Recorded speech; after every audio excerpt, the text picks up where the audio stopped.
রাফির জন্মদিনের সারাটা দিন আমরা কি করলাম, কোথায় গিয়েছিলাম আর কোথায় বসে ওর বার্থডে সেলিব্রেশন করেছি সবকিছুই থাকবে এই ভিডিওতে। বিশেষ করে রাফির খালামণিকে অসংখ্য ধন্যবাদ। এই সমস্ত আয়োজন ছিল তার খালামণির তরফ থেকে। তো বেশি কথা না বলে ভিডিওটা প্রথম থেকে শুরু করা যাক। হ্যালো এভরিওয়ান, আসসালামু আলাইকুম। কেমন আছেন সবাই? আশা করি সবাই অনেক ভালো আছেন। আলহামদুলিল্লাহ আমরা অনেক ভালো আছি। আমি কিন্তু বেশ কয়েকবার আগেই বলে দিয়েছি যে আমরা নভেম্বরের 5 তারিখ পর্যন্ত যশোরে ছিলাম। 5 তারিখ পর্যন্ত কোথায় গিয়েছিলাম, কি করেছিলাম, তার মধ্যে 1 তারিখ 2 তারিখের ভিডিও কিন্তু আমি শেয়ার করেছি। আর 3 তারিখ ছিল আমাদের কাছে স্পেশাল একটা দিন, রাফির বার্থডে। তো বার্থডের দিন সকাল থেকে সন্ধ্যা পর্যন্ত আমরা রাফিকে নিয়ে কি করলাম, কোথায় গেলাম সব কিছুই কিন্তু আপনাদের সঙ্গে শেয়ার করব। সকালে নাস্তা করে সবাই মিলে চলে গেলাম পুকুর পাড়ে গোসল করতে।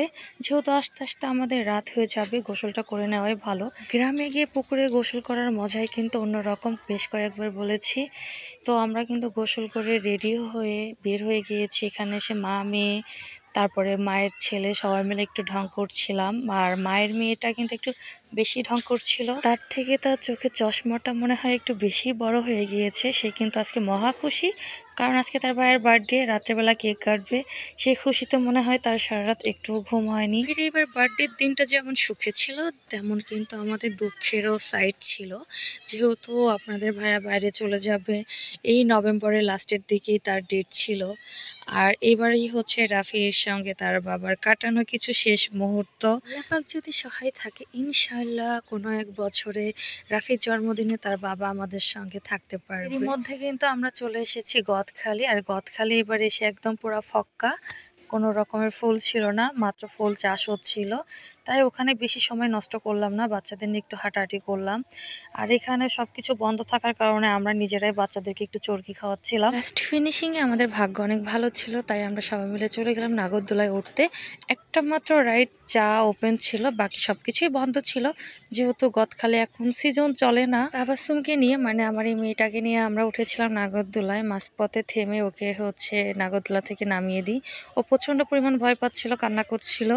আর যেহেতু ছোট মানুষ, ভয় পাওয়াটা তো স্বাভাবিক। আমাদের গদখালি ঘোরাঘুরি শেষ হয়ে যায়। এরপরে আমরা চলে যাই যশোরে গিয়ে আমরা কাচ্চি ভাইয়ে চলে যাই। সেখানে গিয়ে কাচ্চি খাবো সবাই মিলে।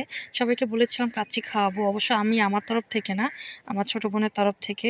রাফির মনটা ভালো করার জন্যই কিন্তু রাফির খালামণির এই আয়োজন, যাতে রাফি মুড অফ না করে তার বাবা যাওয়ার আগে, সে আফসোস না করতে পারে যে এবার তার বার্থডে কেন করা হলো না।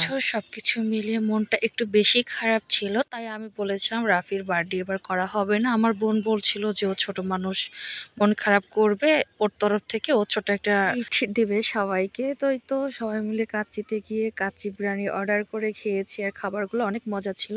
কাচ্চি ভাইয়ের খাবারের কথা কি বলবো, যত বলবো কম হয়ে যাবে। সবাই মিলে খুব তৃপ্তি করে খাবার খাচ্ছিল। সবাইকে এইভাবে তৃপ্তি করে খাবার খেতে দেখে খুব ভালো লাগছিল। একটা দিন আমরা খুব স্পেশাল ভাবে কাটিয়েছি আলহামদুলিল্লাহ। খাবার দাবার শেষ করে আমরা অনেক আড্ডা দিয়েছি, অনেক এনজয় করেছি। এখন বাড়ির উদ্দেশ্যে রওনা দিয়েছি।